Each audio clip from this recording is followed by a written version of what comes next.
those, you put the same image out there twice, so I'm not sure if you gave me the unprocessed or the processed version, but we'll give it a shot with that regardless. So, okay, we're just kind of waiting another minute to see if anybody else wants to join, and then we'll start. I do appreciate everybody taking time to stop in. I have played with other processing programs, although not very much, and I was trying to learn how to use others. And finally, I just told myself roughly a year ago, well, I'm just going to see what all these other options are in MallinCamSky. I really don't know what they do. So I just started experimenting. And so I want to point out some things that you may not be aware of. There are a couple of spots up here on the, hi Hamill, if you go up here on the menu bar and click on image, there are several places where you can adjust images. So what I'm going to do right now is I'm going to open up a sample image, and what I'm going to do, I'm going to open up this. This is an image I took some time ago. This is a wide field of the lagoon and the Triffid, and this is not processed, and this was taken from my backyard here in Oklahoma. So as I was saying, if you go up here to the menu bar and click on the image, here's where a lot of these functions that I'm going to talk about can be found. You've got brightness and contrast. You've got color, which I'm going to use.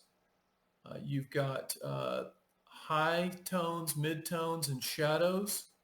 Curve, which I use a lot. Then there's edge preserving smooth, which is it's a denoising algorithm, which I do use. And then there's another feature, detail enhance. You can also rotate the images. You can flip them vertically, horizontally. And then there's also the histogram, which I do use also, and I'm going to show that in a minute. On the processing tab, see, I just went from image to process. You'll see there's denoise, and it's got choices of adaptive Wiener filter, bilateral filter, non-local means, and I use all three of those depending on the image. Then there's sharpening algorithms. I use the unsharp mask more than any other, and I'll show you why. Then there's color toning, where you can adjust the gamma. There's histogram equalization, which I use a lot, and I'll show you why here in a little bit. And then there are other choices in here. Then there's a whole other series of filters available, which I have frankly used very little. And you can see there are many of them. There's like 9 under image enhance. There's like 8 under edge. There's another, I don't know, 9 or 10 here under morphological. So there's just a lot of different things that you can do with your images within MallinCamSky. Now, is this as robust as something like Topaz denoise that a lot of other people use? No, it isn't. But for quick, very quick processing, I think it enhances the images, at least to my satisfaction. And I typically don't spend more than 10 minutes on an image, many times just 5 minutes. So let me click out of this. One thing that I pointed out last time we did this, which I think some folks found helpful, maybe a lot of you are already aware, if you go over here to the far right-hand side of the menu bar, there's a customize button. If you click on that, and then kind of move your mouse over and click on customize, you can add and customize your menu bar to your liking. For example, if I wanted to add flip vertical to my menu bar, I just click on it and I drag it up here and I drop it, and there it is. Conversely, if there's something that I don't want on here, for example, if I don't want the flip vertical, I just pull that off and it comes out. And what I've chosen to do across the top here, I have arranged the different tools that I use the most to process my images, and I've put them purposely in a left to right order, typically in the order in which I apply them to my images. So this is a very handy feature. Again, the way you get there, you click on this drop down button on the far right, customize. You hold your mouse, come over, click on customize, and then you just go to these different categories, and you can add those. So someone says WebSocket connection failed. Are you guys still seeing this, Jack? Are you still hearing and seeing this okay?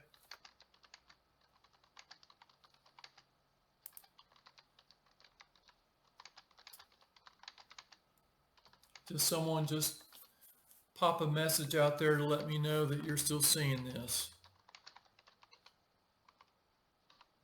Okay, it's not as clear.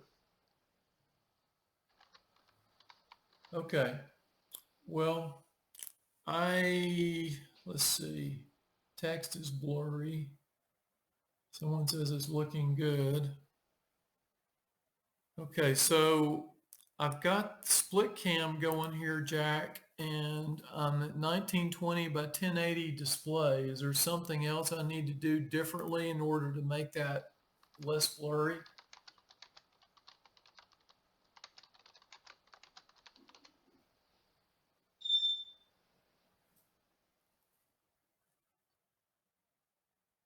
Okay, all right. Well, I'm going to keep going. So I pulled up an image here. I mentioned it a minute ago. This is the lagoon and the Trifid. I took this with a 72 millimeter refractor and my DS26C Tech. The first thing that I typically do is I click on this histogram button, which I have purposely put on the menu bar. And I want to point out that this histogram is not the same as what you'll see over here on your camera control. It's not the same as this histogram over here. So it's different. This histogram only applies to static images. At least that's been my experience. So I'm going to play with this in just a minute. There's something else I want to show you.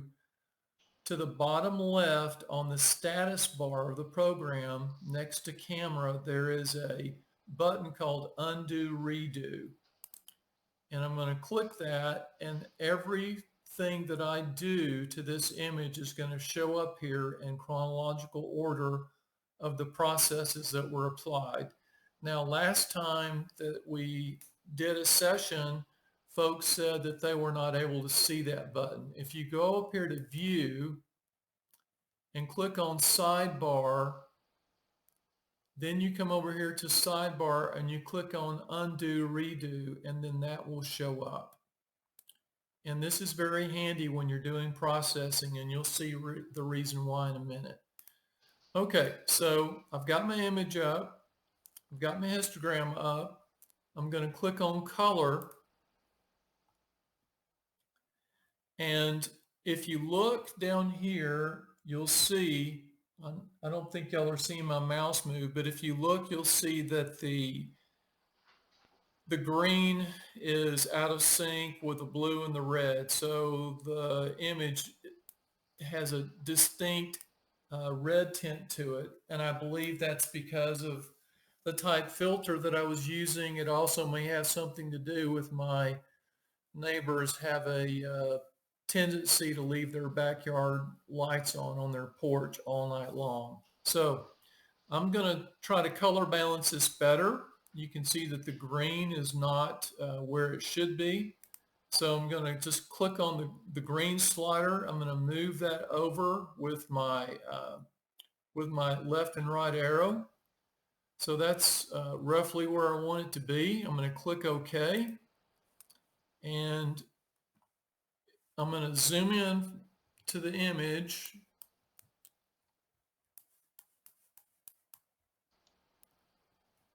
And I'm going to click on this backward button so you can see the difference in the image. And hopefully you can see that it's not as red as it was. So it's going to clean the color up. So that's the first thing that I do. And it's important that you do that before you do anything else. And the reason for that is because if you notice on this histogram, they're relatively smooth.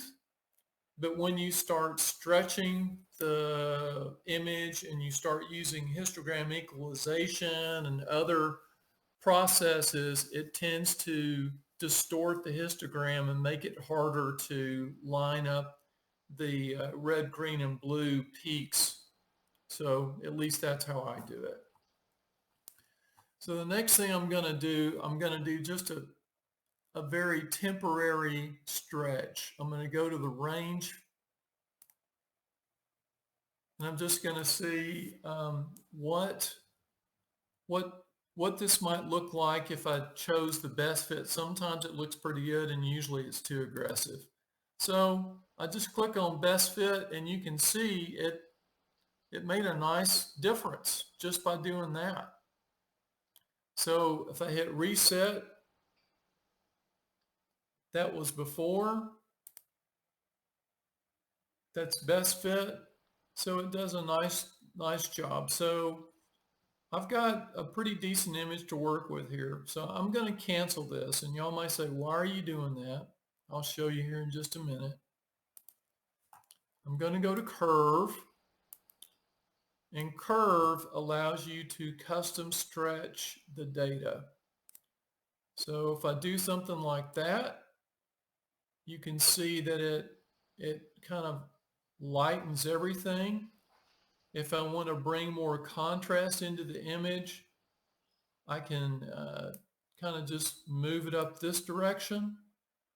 I can click down in the lower left part of the luminance. I'm working with a luminance here. And by clicking in here and then pulling this in, it's going to add more contrast. So I like that. That looks okay.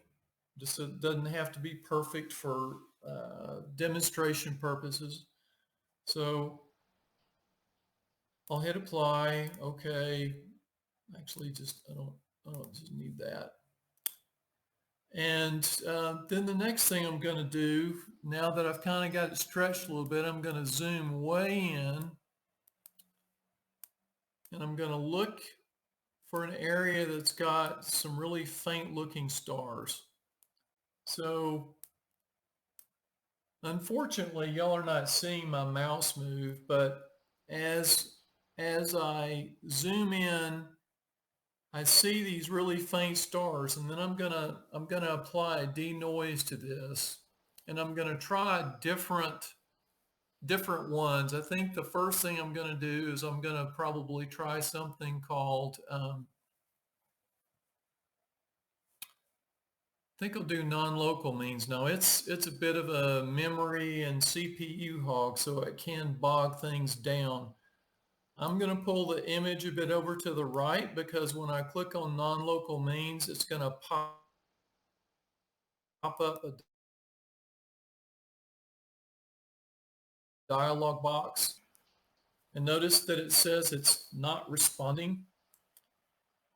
And now it smoothed it out a lot, but too much because I lost some of the fainter stars. They just kind of smeared them out. So I've got these different sliders I can apply, and I can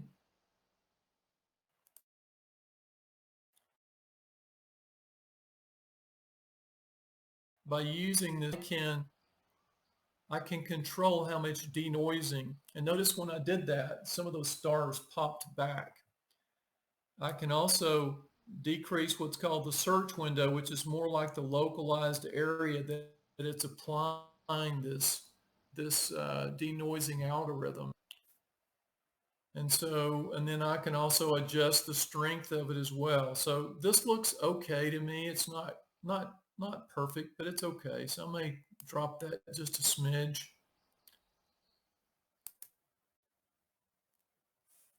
And so I'm going to zoom in a little bit more. So that's after denoise, and then I'm going to click off. That's, you should see it momentarily. That is before denoise.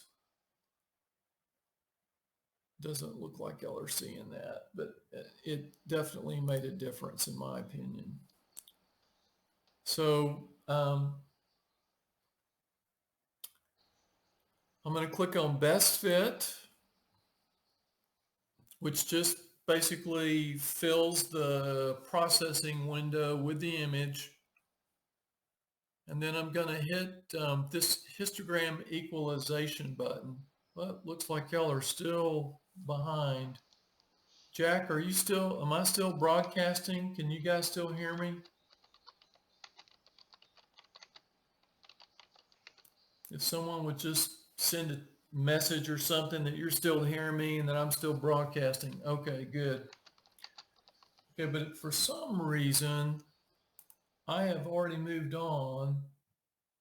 Yeah, but I've moved on, and that denoise should, I'm, I'm seeing it's still showing non-local means on the screen, but yeah, it appears that the screen is frozen. So what's the best thing to do to fix that, Jack? So just take that down and bring it back up, or yeah, it looks like the screen is frozen. Okay, so temporarily I'm going to disconnect and reconnect. So everybody just bear with me for a minute. Everybody may have to log back in. I apologize. So technical difficulties. Yeah, I don't think I have to reboot the computer, but I'm gonna probably have to rebroadcast. So anyway, we'll do that real quick. Let me see here. So I'm gonna save.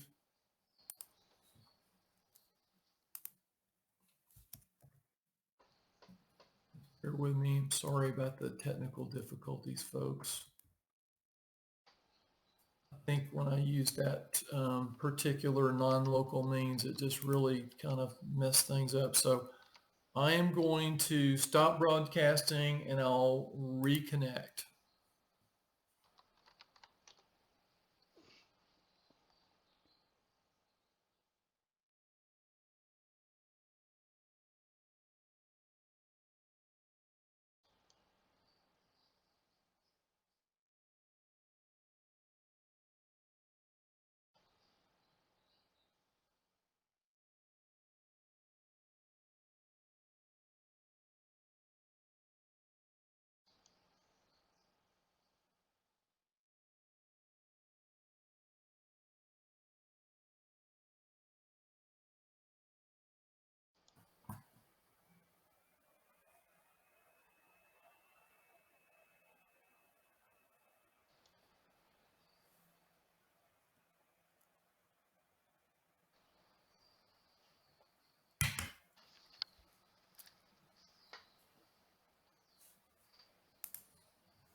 Okay, hopefully everybody can hear me, see me now. So I apologize about that.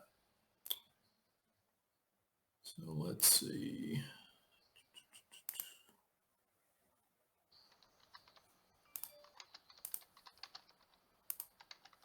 Okay, all right, so here's where we left off. Unfortunately, it's not going to show everything that I did, but you might recall I did a histogram. I did a curve, and I was about to do history. I did non-local means denoise, and I was about to do a histogram equalization. So I'm going to do that now. And I want y'all to look at what happens to the image when I do that. So this is after histogram equalization. I'm going to zoom in a little bit so you can see. I want you to look at both the lagoon here on the left and the triffid on the right. I'm going to turn histogram equalization off. I want you to look at what happens to the images. So it's slight, but it does kind of enhance the nebulosity in those areas. And I like what it does to the image. So now I'm going to go to, I'm just going to zoom back out. I've got, I've adjusted my color. I've done a stretch. I've done a histogram equalization. I've done the denoising. And now I'm going to go look at my range, which is actually pretty good. I'm just going to clip off a little bit and get it a little bit darker. And actually, that looks pretty good to me. It's a little brown, but it's not bad. And if you look over here on the right-hand side of the image is kind of a darker color. I think a lot of the red over here is just because of the nebulosity coming away in the emission nebula from the lagoon itself. So next thing I'm going to do, just kind of last step for me, I take contrast, might make it just a smidge darker, maybe make it to 20, might pop brightness just a little bit, not too much. Okay, then I'm going to save this. I'm going to close it. I'm going to close this, and then I'm going to open back up I'm going to open back up both the processed and unprocessed images so you can see the difference. Okay, this is the unprocessed image. Take a look. And now I'm going to click on the processed image.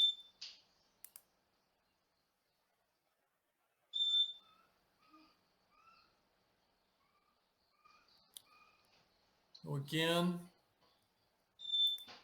unprocessed,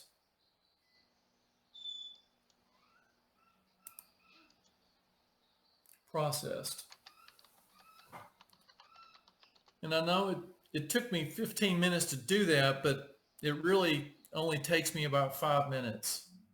So I like what you can do with MallinCamSky. It's a pretty robust program. And if you, I'm going to try to zoom back in on the original image.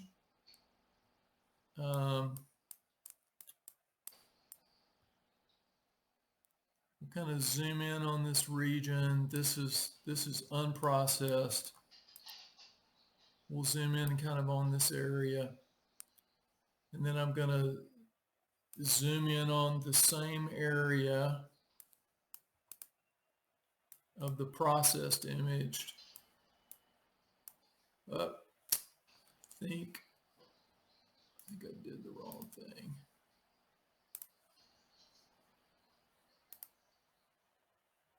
So this is processed.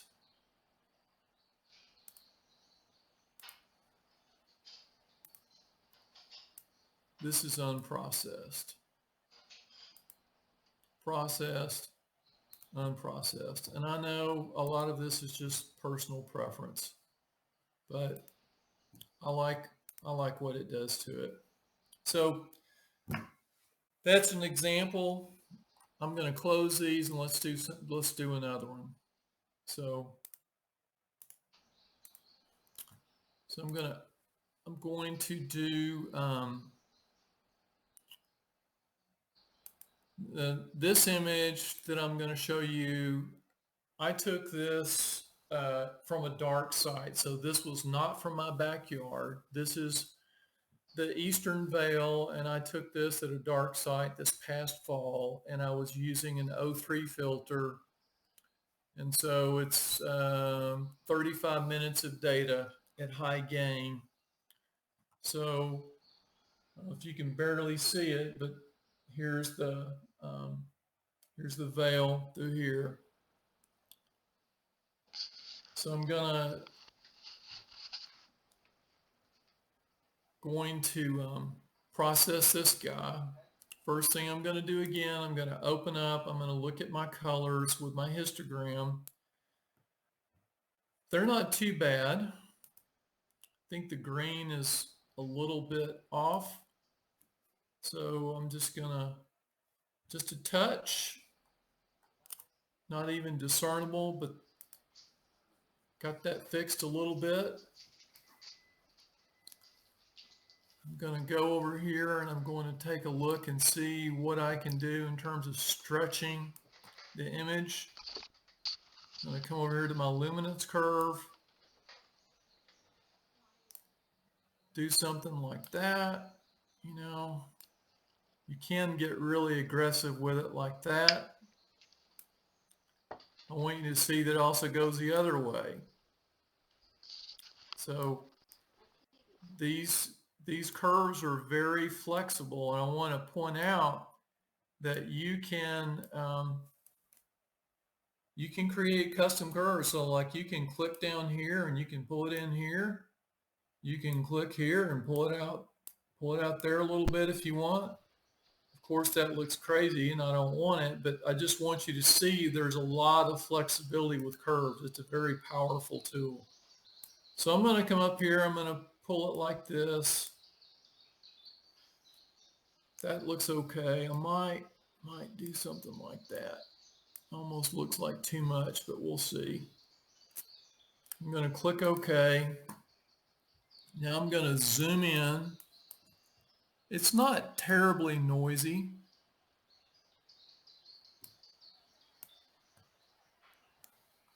I'm going to try a pretty mild denoised adaptive Wiener filter. It didn't change it a lot. If you look, some of these really faint stars, like right there. Let me see if I can zoom in a bit more so y'all can see what I'm talking about. Look at these really faint stars in here. When I apply the denoise, some of those are going to kind of smear away. And that's the challenge with some of the denoise algorithms. You do get rid of noise, but you also get rid of very faint details. So you kind of have to balance that. So I'm just going to use the adaptive Wiener filter just for the sake of time. So I'm going to apply that. Looks okay. Then I'm going to go to my range function, and I'm going to darken this image up by moving my black point. You can do best fit. That looks pretty good. Let me reset that so you can see what it did. Just hit best fit. And then you get that, that difference. You can get more aggressive with it if you want, like that. I think that's a bit too much, so I kind of like that. So I'm going to click OK. I'm going to take a look at histogram equalization, probably pop that. And I want you to see what that did. It really makes for a nice kind of pop, in my opinion. So that's with histogram equalization and without. But notice it also brings up, it also kind of emphasizes the stars as well. So, you know, nothing's free. Something always happens at the expense of something else. So I might go in here and just adjust the range a little bit more to maybe get a little bit darker. And actually, I'm okay with that. What I might do, because most of the image is just star field and not the actual nebula, I may come in here and crop it. So I'm going to click on my image select tool, which I put on my toolbar. I'm going to come in here, and I want you to notice down at the bottom on the status bar, it shows you the size of the area that you have selected.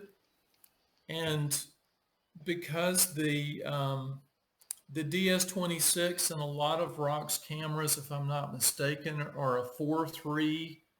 I don't know what the right word is. 4:3. It's not 4:3 ratio. It's 4:3 something or another. That just means that the width of the pixels is the ratio of the width of the image to the height of the image is 4:3. So I may pick something like, okay, I want to go with, say, aspect ratio. Yes, sir. I knew we had an expert on here. So I'll probably just go with something like 2000 versus 1500. I'm not going to get it exact, but it's going to be close enough. Yep. And then I'm going to drop this guy down, get it to 1500. So now I've got a 4:3 ratio. You can center that. So I've got it centered now. Then I click on crop. I hit best fit.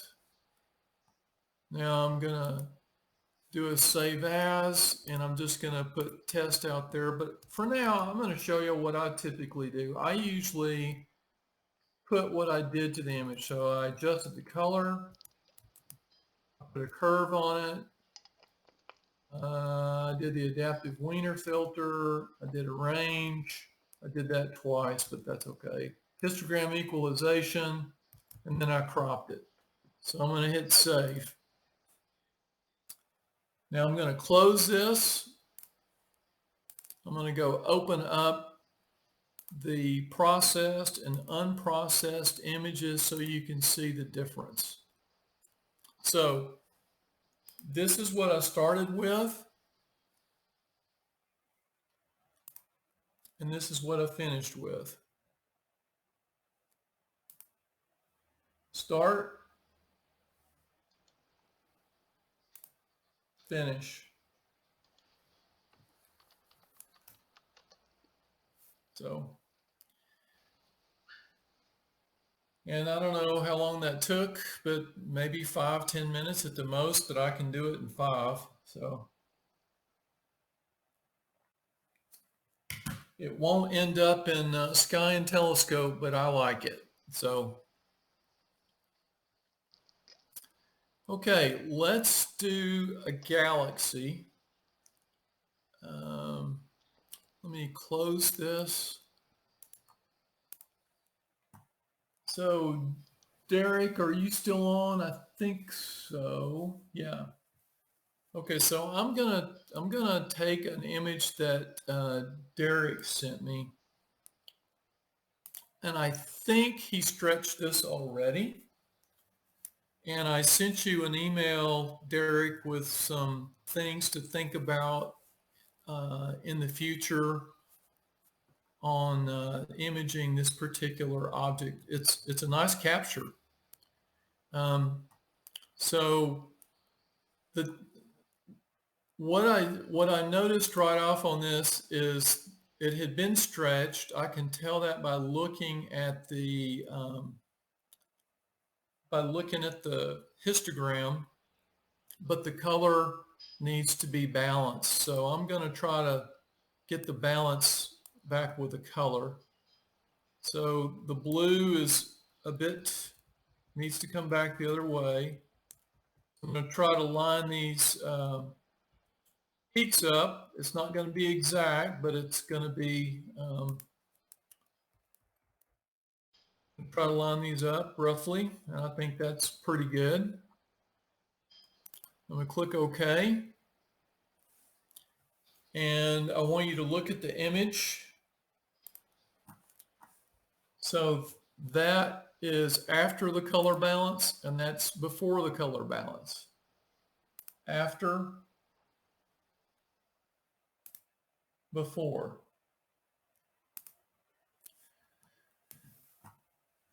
So there is some noise in this image. It's not too bad. So I'm going to zoom in. I'm going to use something called a bilateral filter. It's just another tool. And when I click on this, you can see it you lose some of the detail in the galaxy when you use that. So that's after denoise, before denoise. The way that you can get around that is you can adjust the amount of denoising that it's using. So I'm going to take that down, use the slider, take it down to about a 5, and I can adjust the strength with this value domain slider on top. So I'm going to use that. I'm pretty sure this was stretched already. And one of the challenges that I had in trying to work with this image was trying to get rid of the uneven illumination. I'm not sure that flats were used when this image was taken. Maybe they were, I'm not sure. Or maybe it was just a function of the stretch that was used. So what I'm going to do, and I'm going to lose some of the detail when I do this, I want to show you, you can go the other direction. No flats or darks. I really think flats would help you a lot, as would darks. So I'm going to go the other direction. And when I do that,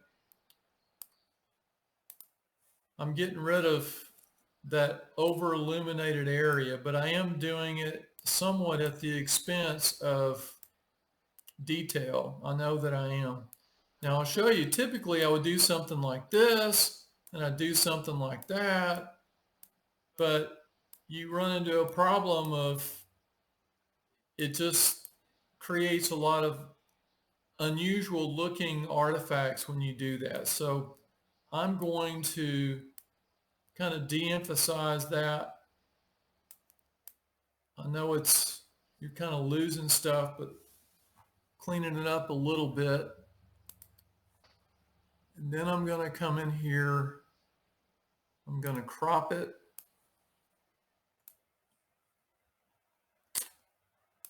And let's see, we'll go with like 8:6. So I'll just try to crop out most of I'm calling it uneven illumination. It's really a type of vignetting. It's illumination vignetting. So I'm going to crop it. I'm going to do a best fit. I'm going to see if I can't put in a little more contrast there. Maybe I can bring some of it back, not too much.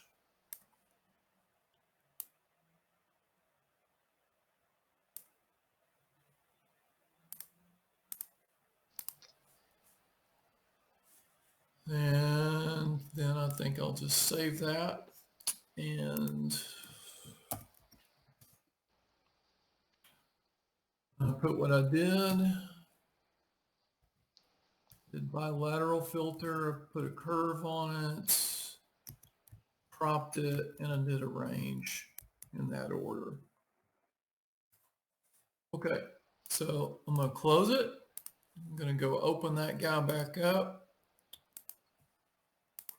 And I know that I lost some detail when I did what I did, but I got rid of a lot of the vignetting when I did it. So that's what was sent to me,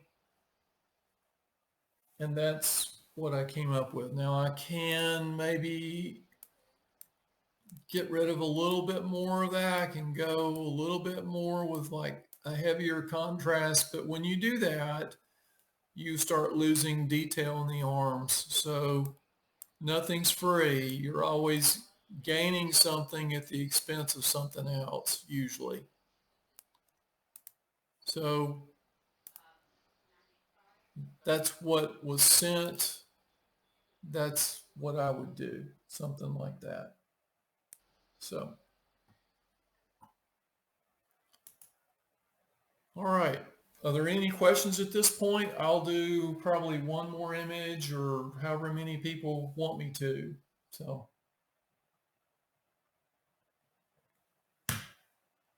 let me close this guy.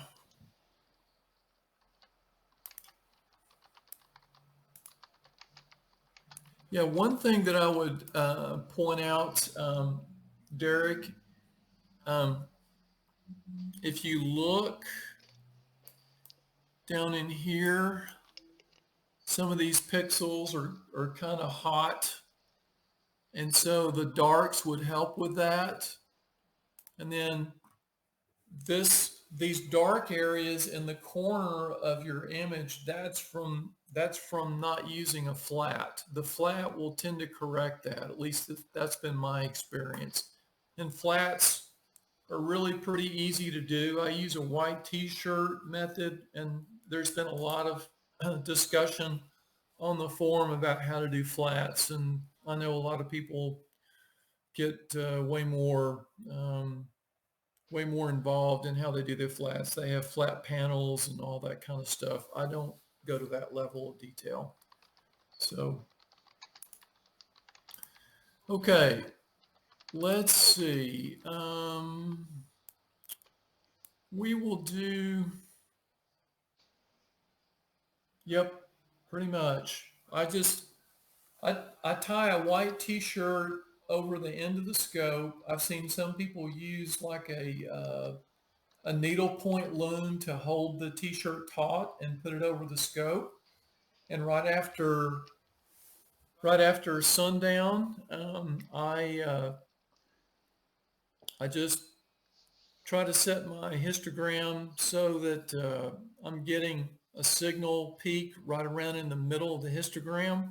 Make sure that I white balance, and then I do a capture of 25 and then just save it. And I do that for the different bin levels that I think I'm going to be using. For me, that's usually just unbend or bin 1, and I also use bin 2. And then you need to do that for if you have a filter in your train versus unfiltered. You need to do that for the filters also. So, okay, let's do another one here. So we'll do, I think this is called the needle. I took this a couple of weeks ago from my backyard.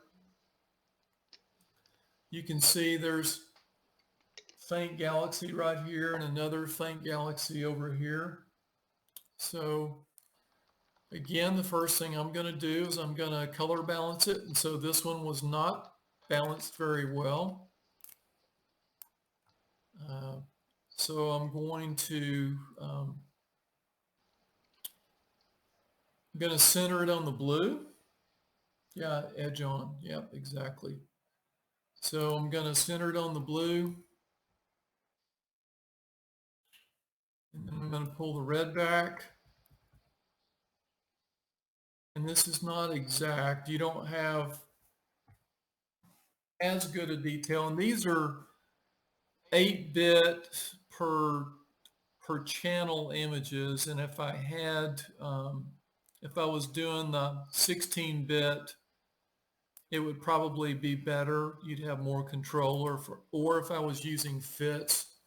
So I'm going to zoom in real quick. So this is after color balance. That's before color balance, after color balance. So you can see it takes a little bit of the red out. So I'm going to zoom in here and I'm going to look at this and see there's a couple of faint stars in here. And I want to do some denoise, but I don't want to lose some of the detail in here. So I'm going to probably use the bilateral filter. And notice when it comes up, it tends to smear this. So I'm gonna drop this down to where it's just going to a smaller area that it's applying this, and maybe even decrease the strength, which is the value domain.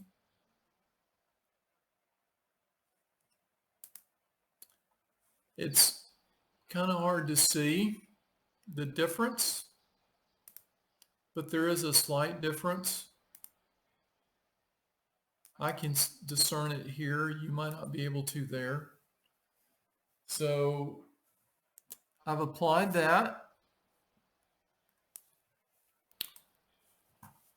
Now I'm going to go do a curve. And I'm going to pull it up this direction. Maybe it's a bit too much.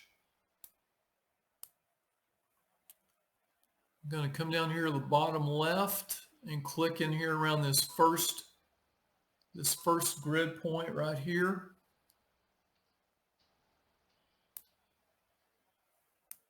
That'll give me a little more contrast.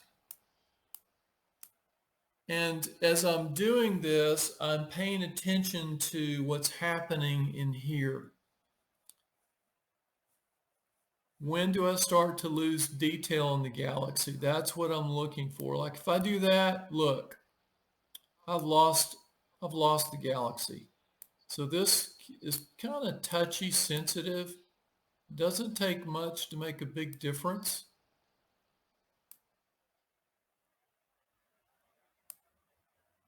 That's okay. I think I'm going to stick with that. You can see I have a little bit of illumination vignetting. Well, I think some of this is my neighbor's backyard lights, to be honest with you. And then you can see some polar alignment issues at the bottom. You can see that dark streak there. I had a decent polar alignment, but it wasn't great. Okay, next thing I'm going to do is I'm going to hit the histogram equalization.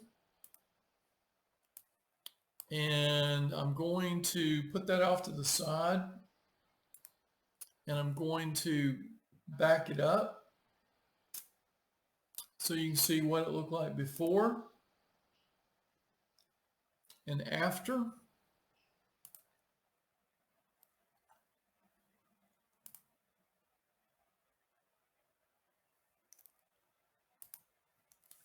And it does tend to enhance, it does tend to bring out the vignetting more when you use this.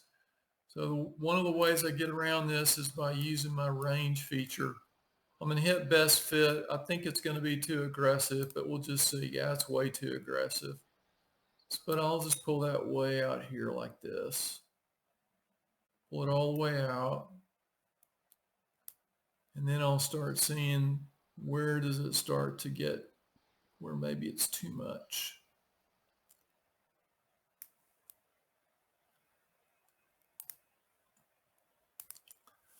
So I'm going to crop out the vignetting down here in the corners.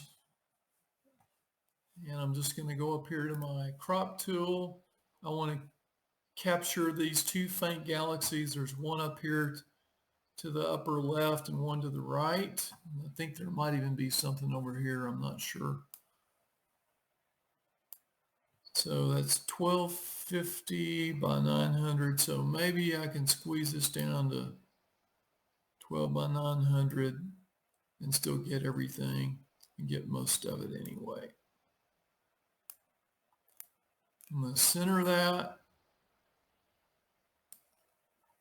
That looks pretty good. Maybe I pull it down a little bit.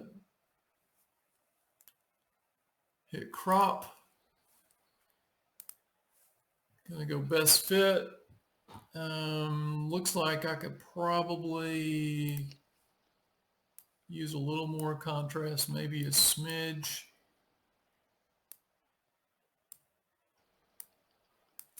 I'll push that to 20 or so, and then I'll push the brightness back up.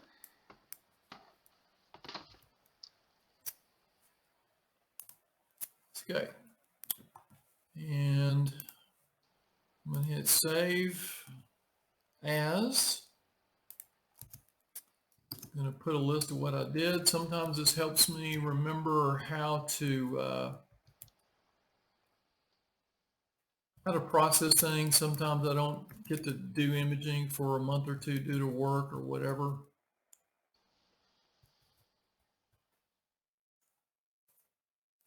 Okay, so I'm going to close this. Still, there's a bit of artifacts down in here. I think I could have done a better job. I think I got a little too aggressive with my curve. I can take some of that out.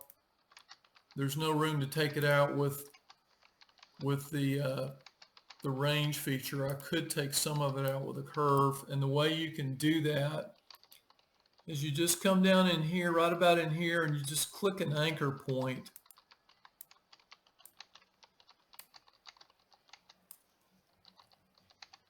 But when you do that, you start to lose the galaxy. Yeah, all this stuff down here goes away.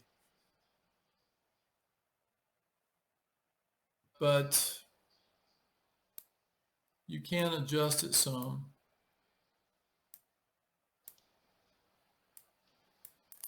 The problem is when you use this like the way I was about to, you lose these other dim galaxies. So let me close this,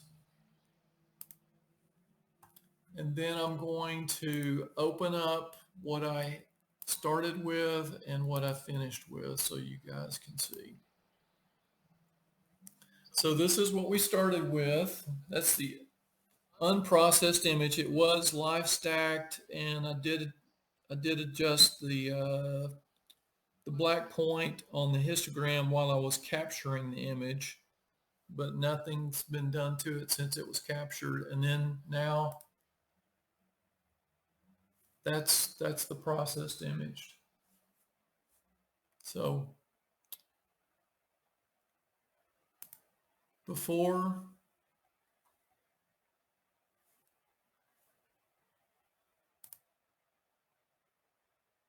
after.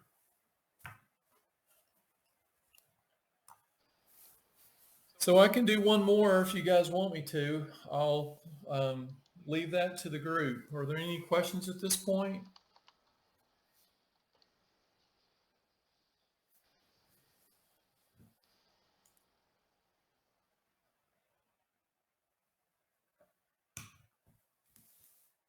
Okay, one more.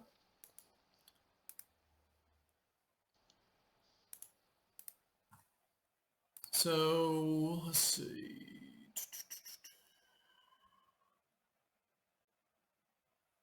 Okay, here's one.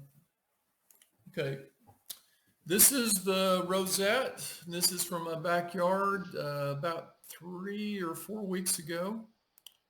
I used an L-enhanced filter for this. So again, in order of the way I typically use these: histogram, curve, range, histogram equalization, my denoise choice, and then brightness and contrast. That's typically the way that I go. There's not a lot of color balancing that needs to be done here. I can adjust the blue a little bit, but you won't be able to tell the difference. At least I can't. Okay, before I do any denoise on this one, I'm just gonna take a quick look at the range and see, just doing the range, the best fit, that's what I get, just doing that. Now it's a bit too hot for my liking, but it does make a big difference just very quickly. So I think what I'm going to do is I'm going to do I'm going to go back and do a curve.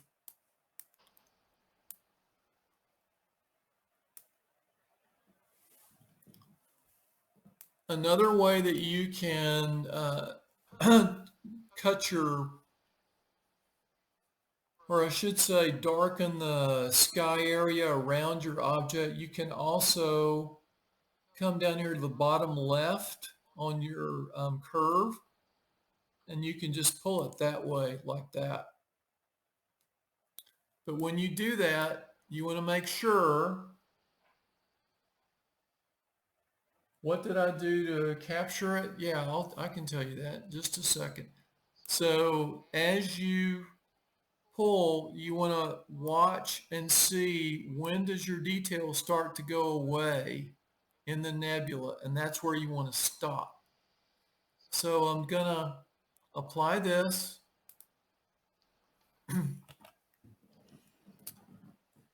And I'll come back and answer your question in a minute about what I did to capture it. Before I go much further, I'm going to go in and I'm going to clean this up, try to get rid of some of the noise. I will not use the non-local means, because last time I did that, it locked up the broadcast. But I do use non-local means quite a bit. I highly recommend it. I'll just use edge preserving smooth. I'm going to move this over here to the right, because when I bring this up, the dialog box is going to obstruct part of the image. And I want you to watch what happens to the image when this comes up. With its default settings, watch what happens to the image. See how a lot of this detail went away? So that's way too aggressive. So what I'm going to do is I'm going to drop this spatial sigma, or this area that it's applying it, way down. And then you'll see some of this detail over here come back. So now you see it's come back. And I can make even more of the detail come back by adjusting the range. That's just how much is it smoothing the data in that area. Okay, so I'm okay with that, at least for illustrative purposes. And hopefully I'm still being broadcast, and hopefully I didn't get knocked off when I did that. Some of these are pretty CPU hungry processes. So this is after the smooth, before the smooth.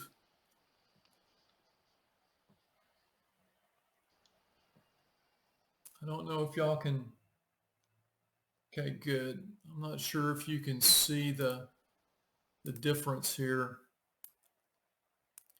So this is no denoise.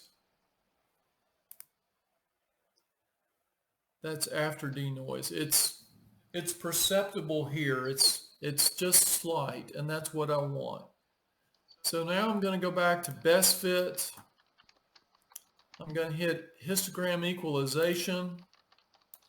I really like what it does.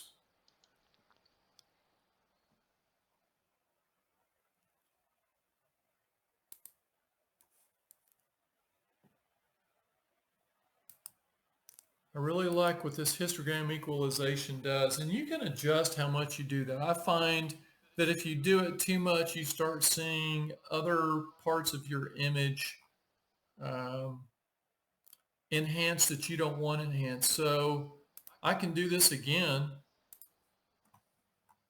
and you start seeing a lot of detail out in here,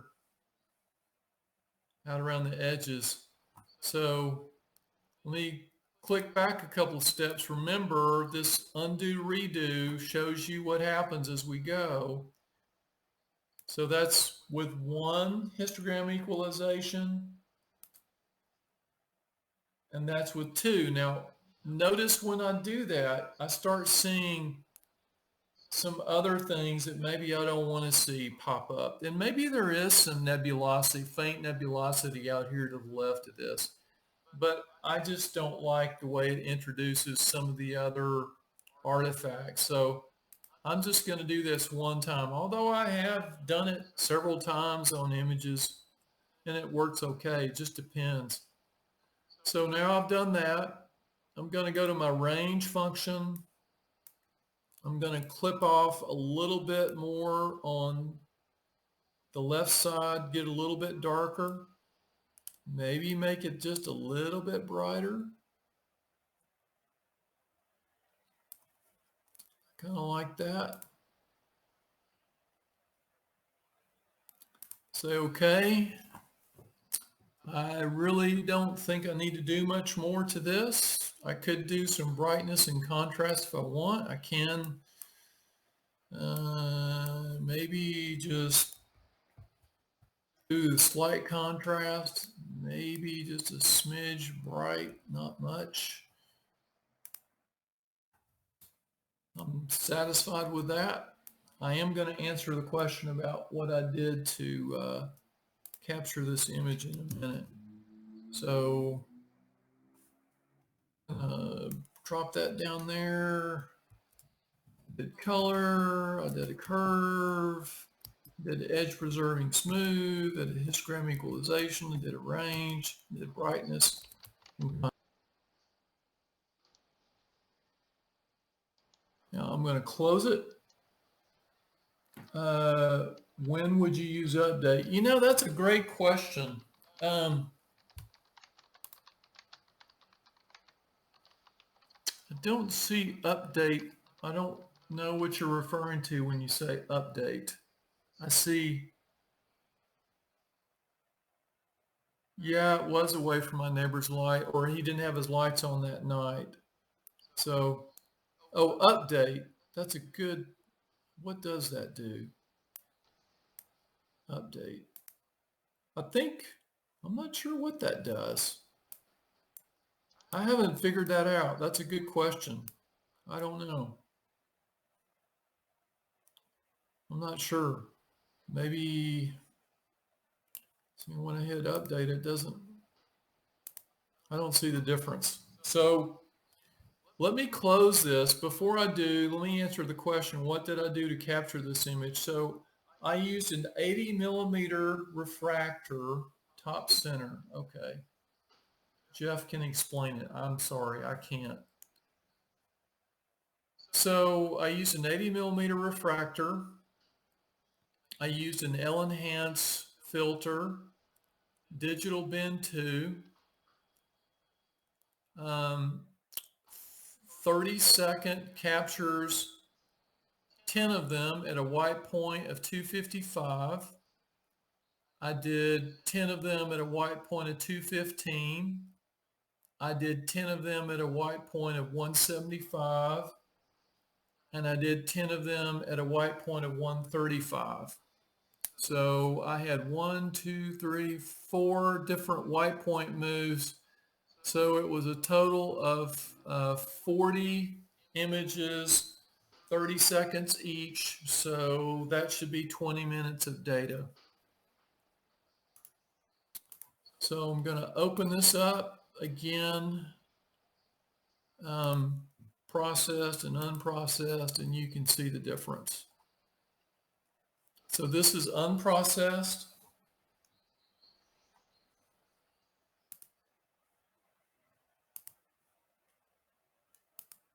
That's processed.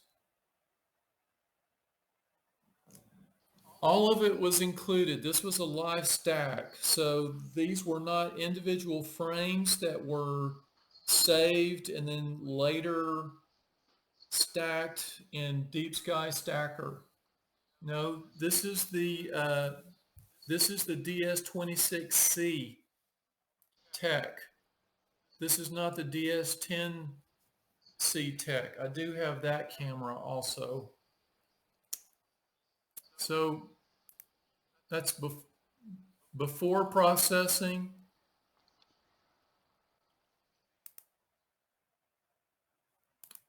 After processing.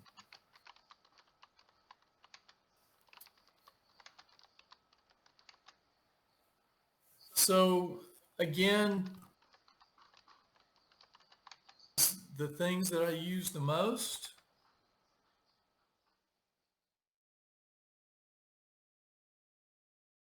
The histogram, and notice what the histogram looks like after you do all your stretching and processing. That's why I do my color balance first before I do any other stretching, because it will change the way your histogram looks. It's a lot easier to color balance this than this. So we use a histogram, we adjusted the color. I have used this highlights, midtones, and shadows. I didn't use it this time. I use a curve a lot.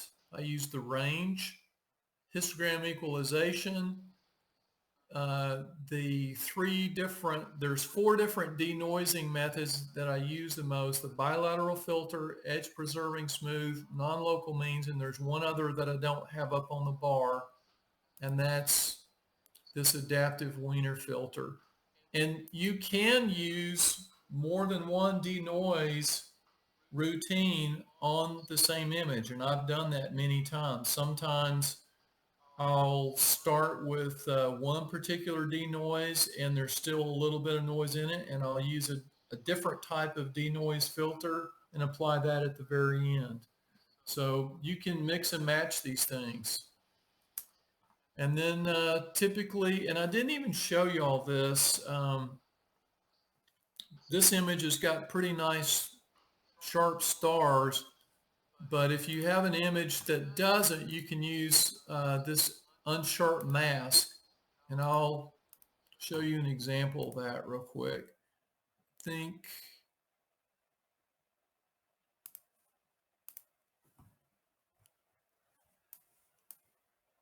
Okay, so I'm zooming in on this, I think it's the Needle Galaxy. I'm going to click Unsharp Mask. I want you to watch what happens right in here. Let me zoom in a bit more.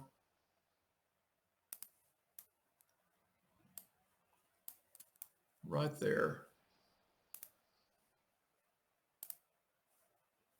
So it makes the stars pop just a little bit.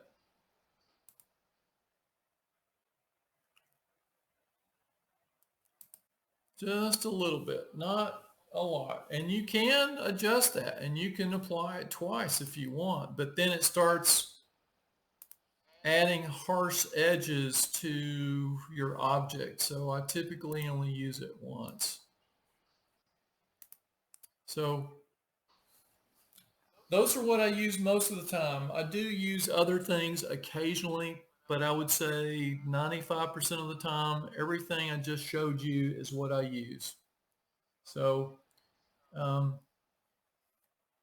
happy to answer any questions that anybody may have.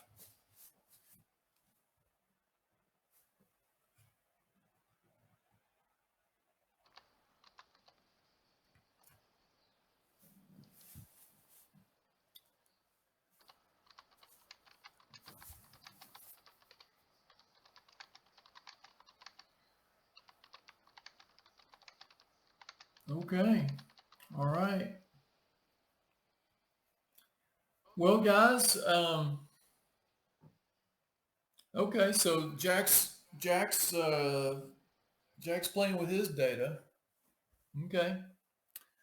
So trying to think if there's anything else within MallinCamSky that I use on a regular basis that you might benefit from. I think I covered most of it. There is one other thing that comes to mind that you might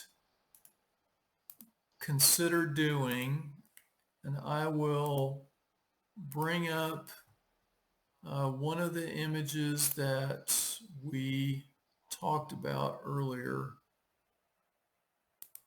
So this is the unprocessed lagoon and triffid, and I'm going to bring up the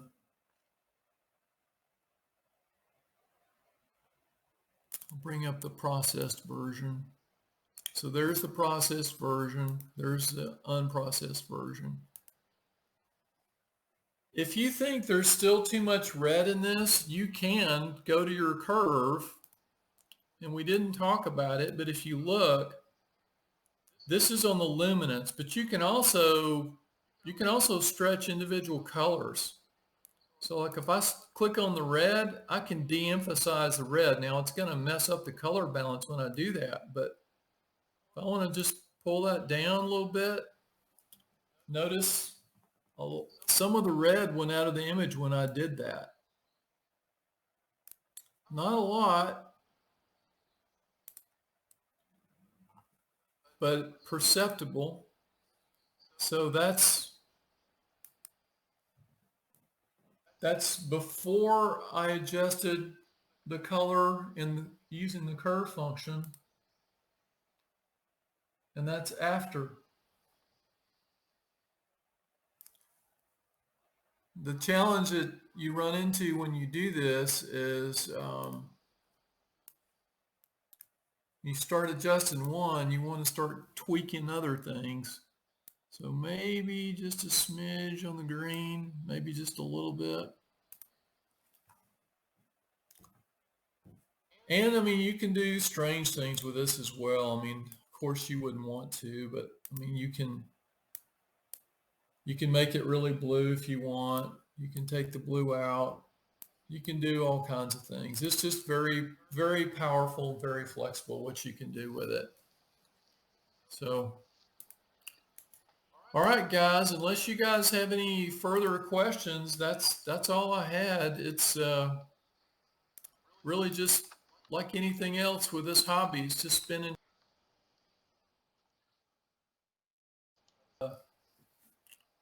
Just think that MallinCamSky's got a lot of very powerful features already built in, and you don't necessarily have to go to third-party processing tools to get pleasing images. I know there are others out there that have a lot more sophisticated features, and that's great. But for me, when I'm spending a maximum of 30 minutes on an image, frequently only 15 or 20, and then I want just 5 minutes of processing, this makes me happy most of the time. So, all right. Well, unless there are any further questions, I will say good afternoon, clear skies. Hope you guys can take advantage of some nice weather. So, all right. Bye-bye, guys. Yeah, thank you, Jack, for recording this. I appreciate your time very much. I don't know how to do that. You're most welcome.